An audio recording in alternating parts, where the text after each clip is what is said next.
Assalamualaikum warahmatullahi wabarakatuh. Pemirsa Presiden RI Prabowo Subianto diminta memikirkan pengaruh apa yang dimiliki Indonesia maupun dirinya sebelum menjadi pihak ketiga dalam perang dagang antara Amerika Serikat dan Tiongkok. Hal tersebut disampaikan oleh Kepala Badan Riset dan Analisa Kebijakan PDI Perjuangan Andi Wijayanto pada hari Sabtu. Nah, bisa saja kalau sebagai pihak ketiga bisa ada inisiatif pihak ketiga, tapi harus dipikirkan leverage apa yang akan dimiliki oleh Indonesia oleh Pak Prabowo untuk menjalankan peran yang tersebut. Mungkinkah ini akan terjadi? Apakah Prabowo akan punya power cukup untuk menjadi penengah, menjadi wasit antara Xi Jinping dan Donald Trump? Nah, untuk membahasnya kami terhubung dengan Bung Hanif Kristianto. Assalamualaikum, Bung Hanif. Waalaikumsalam warahmatullahi wabarakatuh. Nah, Bung Hanif, eh, apakah memang tepat posisi Prabowo ini sebagai penengah antara Donald Trump dan Xi Jinping, Bung? Ya, memang kalau kita cermati juga posisi Pak Prabowo ini seolah-olah mirip Bung Karno ya, yang tidak memihak kanan, tidak memihak kiri ya, atau non-blok lah ya kalau pada waktu itu. Nah, secara prinsip sebetulnya politik luar negeri Indonesia itu kan bebas aktif ya. Bahkan itu senantiasa sejak era Presiden Soekarno juga ditegaskan bahwa tidak ingin terjebak dalam blok-blok kekuatan besar dunia. Nah, dengan bersikap tidak memihak, sebetulnya Indonesia itu menjaga fleksibilitas diplomatik ya. Jadi menjaga hubungan baik dengan kedua kekuatan ekonomi terbesar dunia saat ini, yakni Amerika Serikat dan Cina. Dan juga menghindari keterlibatan dalam konflik yang sebetulnya bisa menimbulkan national interest. Nah, jadi dalam tataran prinsip langkah ini sebetulnya kalau dilihat dari sejarahnya ini langkah konsisten ya dengan diplomasi di Indonesia. Sayangnya kita juga perlu mencermati bahwa kepentingan Indonesia kepada Amerika Serikat itu juga ada.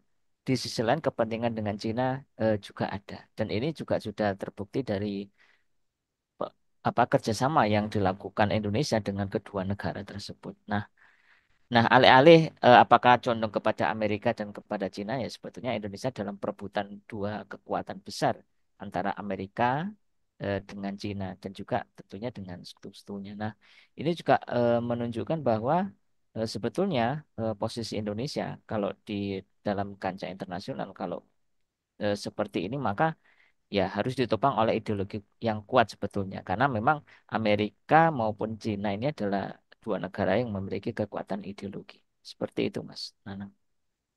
Nah, Bung Hanif, apakah strategi dua kaki ini akan menguntungkan Indonesia, Bung? Ini nanti mungkin dapat keuntungan dari Cina, juga dapat keuntungan dari Amerika. Apakah seperti itu? Nah, strategi dua kaki ya, sebetulnya antara untung dengan tidak untung ya bergantung siapa yang memainkan ini. Nah, memang dari strategi ini ada beberapa resiko ya jika tidak dikelola dengan cerdas sekali lagi. Kenapa? Karena Indonesia dipandang abu-abu. Nah, ini tidak dianggap loyal ya atau cukup loyal kepada Amerika maupun Cina ya. Akibatnya baik Amerika maupun Cina mungkin tidak merasa perlu ya memberikan keistimewaan khusus untuk Indonesia, baik dalam perdagangan, investasi maupun dukungan politik. Nah, tapi ini sisi lain. Nah, di sisi lain sebetulnya kepentingan-kepentingan Amerika dan Cina itu sudah berjalan di negeri ini, baik itu secara ekonomi, secara hubungan luar negeri, militer ya, perdagangan ya maupun melalui ya antek-antek mereka ya, baik yang berada di pemerintahan maupun tidak. Nah, namun sekali lagi bila model dua kaki ini kelola dengan proaktif dan cerdik ya justru Indonesia bisa mengambil keuntungan sebetulnya ya, dari dua sisi. Nah, biasanya seperti itu. Satu sisi kita sering melihat beberapa pemerintahan sebelumnya ya, investasi itu banyak datang dari Cina ya. Ada juga eh, BRI ya dulu, Belt Road Initiative yang digagas oleh Cina, yang itu memang sangat merugikan Indonesia sebetulnya, ya kan? Dan di sisi lain juga untuk memperkuat perdagangan ya dan sebagainya ya.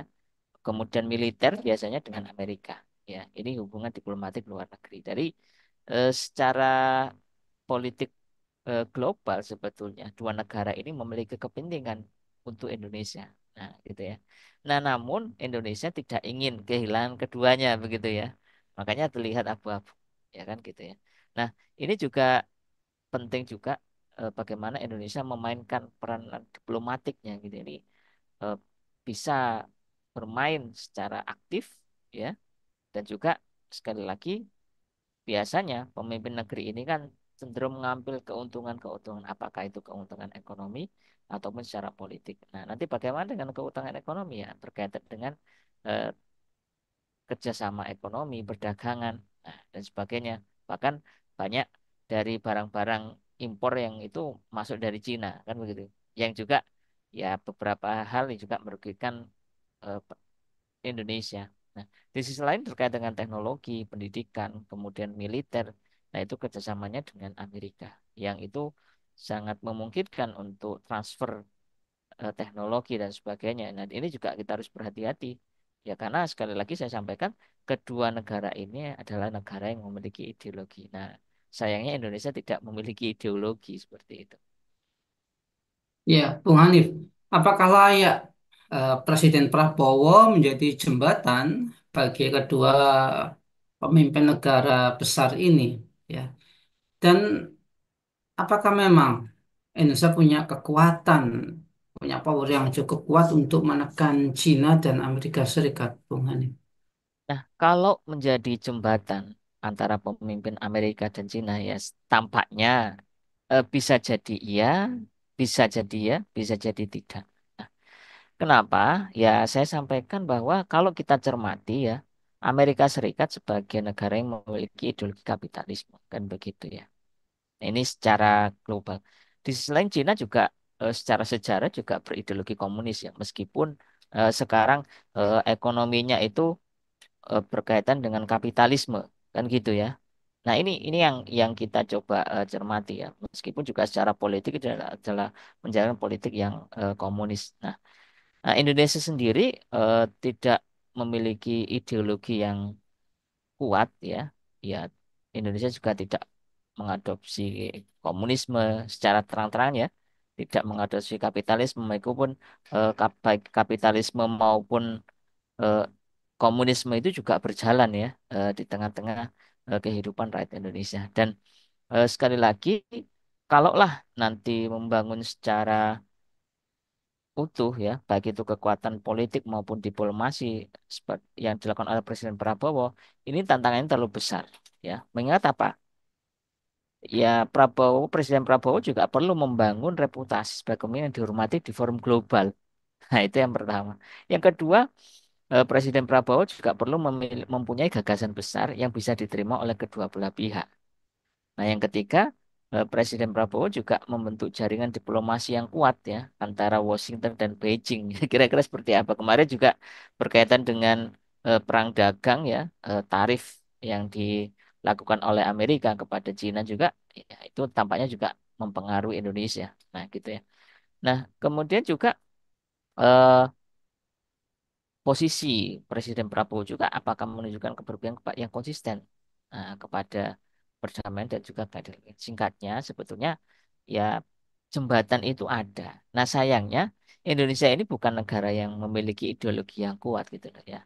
Nah, tinggal kemana arah kutubnya? Apakah memang condong kepada Amerika atau condong kepada atau memang condong kepada keduanya? Yang ini ditampakkan dengan apa? Menerima semua kerjasama atau beberapa hal yang dilakukan oleh kedua negara tersebut. Nah, kalaupun apakah Indonesia memiliki kekuatan atau power untuk menekan Cina dan Amerika Serikat, saya kira saat ini belum. Ya, jadi secara global pun, ya, memang Amerika dan Cina ini kan sudah menguasai. Nah, Indonesia sendiri secara ke- kekuatan regional ya mungkin baru di Asia Tenggara ya. Ya, jadi kalaupun di level global Indonesia masih middle ya, bukan major power kan gitu ya. Bahkan Indonesia juga tidak punya leverage Perang dagang besar antar untuk menekan Cina ya ataupun Amerika Serikat yang dilakukan adalah mengelola hubungan secara cerdas. Nah, Ini yang juga perlu kita cermati sekali lagi ya. Jadi ini adalah seperti bagaimana perang kedua ideologi ya, antara ideologi yang diadopsi oleh Amerika, yakni kapitalisme, dan juga ideologi yang diadopsi Cina. Kalau di dalam politik mereka adalah komunis, tapi secara faktualnya sekarang ekonomi juga ya ekonomi yang kapitalis. Jadi ini perang ideologi sebetulnya yang lebih tampak. Nah, seperti itu, Mas. Ya, terakhir Bung, di tengah memanasnya perang dagang ini ya, nah bagaimana sikap Muslim di Indonesia untuk mengambil peran dalam percaturan politik dan ekonomi dunia, Bung Hanif? Nah, karena ini adalah perang ideologi ya, sekali lagi yang tampak ya.